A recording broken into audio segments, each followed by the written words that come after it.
समझ में आ रहा है कि नहीं आ रहा है? और 7 साल बाद में आप जिंदगी में एक दिन मजदूरी नहीं करनी पड़ेगी और आपके पास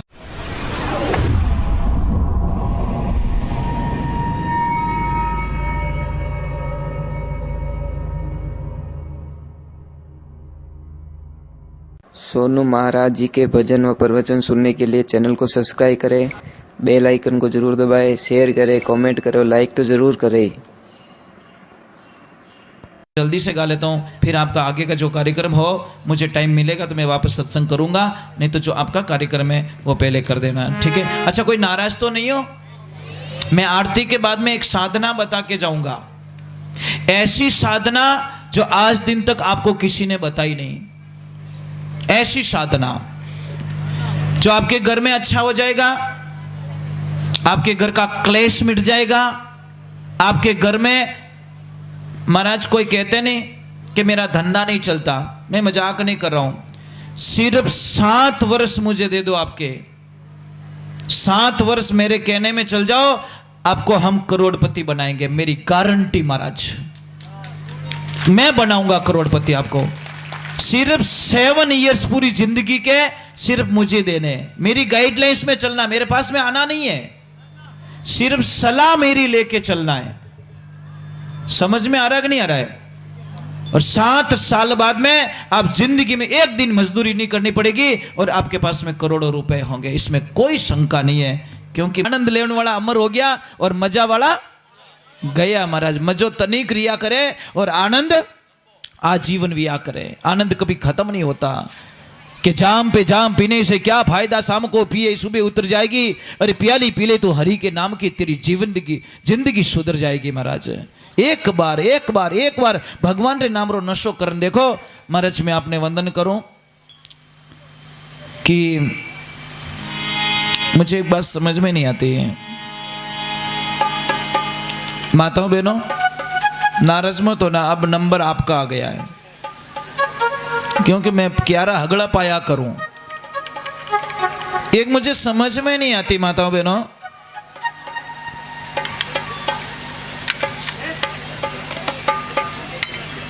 कई लोग कहते हैं हमारे घर में बहू टिकती नहीं है, और आज की बहुत बड़ी समस्या, बीदनी टिके को नहीं, पर ए माताओं बहनों टिकन दे तो ये सब काम बड़े आनंद से करती है। नाराज मत होना देवियों, एक नई बहू आ रही है तो सासू माता किसे कहते, सासू माँ किसे कहते, मैं समझा देता हूं। सासू माँ वो होती हैं, जैसे नई बिदनी घर में आई है तो सासू माँ उसको कभी भी आवाज दे के उठाएगी नहीं, उसको पता है कि वो माता पिता छोड़ के आई है। इन्हें बहुत यादें आती रही, भाई लोग, आप कटी पहली बार कमाउन वास्ते गया रहे हो तो आपरे पापा मम्मी री याद आई कि नहीं आई आपने? आप रोया कि नहीं रोया? घना ही रोया महाराज। अब क्या वो किन्ने तो महाराज वो माँ बाप छोड़ के आई, उस इन बच्चियों को याद नहीं आती, पेरेंट्स की याद आवे ना बा, तो जब वो सो रही है तो सोने दो, जब वो उठ के आए तो उसको बोलो, ले बेटा ले चाय पी ले बेटा ये कर ले बेटा ये कर ले। अच्छी सासू माँ की बात बोल रहा हूं।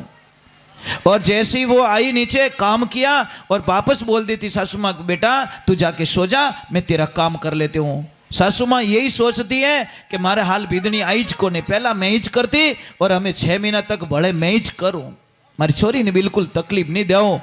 महाराज कौन कहता बहू टिकती नहीं है, पर ये तो डायरेक्ट कहीं के मोरे नहीं आती। एक माँ अपनी बेटी को फोन करती है, सत्य घटना बताता हूँ, एक माँ बेटी को फोन करती है कि बेटा दीपावली का पूजन है, तू पूजा करवा के घर पे आ जाना, यहाँ पे भी तेरे हाथ से पूजा करवाएंगे, क्योंकि पीर नजदीक था।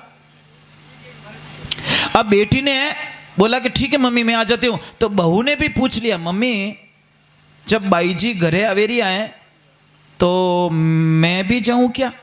बोले चुप रहे, अट काम कौन करी, ये तो पोछो लगावनो, ओ करनो, ओ घर धोवनो, ओ कौन करी काम? बेचारी बहू तो बोली थी चलो लग जाओ काम पे। अब माँ गई बाजार में और 6 गिलास लेके आई कांच के, बहुत महंगे महंगे, कि नवो दिन है घर में राखो तो छोको लागी। अब लाई डाइनिंग टेबल पे रख लिया और सजा के रखा। जैसे ही वो बेटी आई, उतावली थी, इन टेबल तो दिखियो को नहीं, मां दिखी आओ तो इन खायो बचेड़ जो 6 गिलास हरिओम, 6 नहीं पहुंचा दिए ठाणे। अब जैसे ही गिलास टूटे बेटी रोने लगी। मां बोली बेटा क्यों रो रही है? कि मां तेरे 6 गिलासों का नुकसान कर दिया। अरे बेटा दीपावली के दिन कांच का टूटना अति शुभ होता है बेटा, अब सुगन नहीं है, ये तो सगुन है, तू चिंता मत कर। अरे ऐसे 500 गिलास टूट जाते तो भी तेरी मां को कोई फर्क नहीं पड़ता, क्योंकि गिलास बेटी से टूटे। अब जैसी बेटी आई, बैठी सोफे पे और बोले बहू 2 कप चाय लेके आ। अबे मेंबर कितने? 3। चाय कितनी मंगाई? 2, क्योंकि दोनों को ही पीना है। अब बहू ने सोचा कि आधा कप और ज्यादा बना लेती हूँ, थक गई हूं मैं। और जैसी 2 कप चाय दी और अंदर गई, और अंदर जाके जैसे कप हाथ में लिया, कप तो छूट गया, टूट गया बेचारा। अब पूरो घर माते ले लियो महाराज। एडो कप थारे बाप रे घरे देखियो, एड़ा सोफा सेट देखिया, एडो बिस्तर देखिया, एडी अलमारी देखी, एडी टाइला देखी, एडी टीवी देखी। टीवी मां बड़ी कहीं करी तू, सारी लिस्ट गिना दी बहू को, थारे घरे कहीं है देख, मारे घर सब कुछ है। महाराज बेटी से 6 गिलास टूट गए, बेटी ने कोई नहीं कियो, और बहू से 1 कप टूट गया तो पूरा घर माथे ले लियो। ए देवियों एडो क्यों बेटी का भला नहीं करती? जो मां फोन पे ससुराल का हालचाल पूछती है, बेटा थारे हाउजी थने कोई कहवे तो नहीं है, थारा होरा बा कहवे तो नहीं है, थारा देवर जेठ थने सतावे तो नहीं है, थारी ननद कोई कहवे तो नहीं है, मारा पवना कोई कहवे तो नहीं है। अगर कोई थने परेशान करे, तो मां होती है ना, वो कभी बेटी का ससुराल की बातें नहीं लेती, वो मां होती है। अगर हावरा में कोई बिगड़ भी गयो रहा ना, तो मां समझा के वापस भेज देती है कि बेटा अच्छा हो जाएगा। पर क्या जाने मने कि नहीं जाने, अब इनो संबंध करियो। मैं तो इन बातों पे बहुत हंसता हूं महाराज। जब गिनायत गिनायत नवा नवा बने ना, जने महाराज यूं पार्टियों लगावे, पछे हलवो बनावे, पछे के लो जीमो, मतलब ओ कवो नहीं, ओ बम्बे, वो पछे ठूटी, टेंशन मत करो, अभी तो थोड़े मीठो लागे, उन पछे देखजो ओरिजिनलिटी आवे जको। अने वेवाणसा गळे मिले, अने पछे एक दूसरा दुश्मन क्यों बने? क्यों महाराज? कारण यही है कि आपस में कोई लड़ाई नहीं है, पर कोई तीसरा लड़ाई करवा रहा है आपके बीच में। कोई न कोई तो है आप दोनों का दुश्मन, कोई न कोई तो है जो थोड़े मुंडा आगे मीठो रेवे और थोने दोनों ने भेड़ा ही नहीं बेवण दे। महाराज एक बात समझ में नहीं आती माताओं बहनों, आपके देरानी जेठानी की कोई माता बहन या कोई भी निंदिया करते हैं तो आपको इतना आनंद क्यों आता है?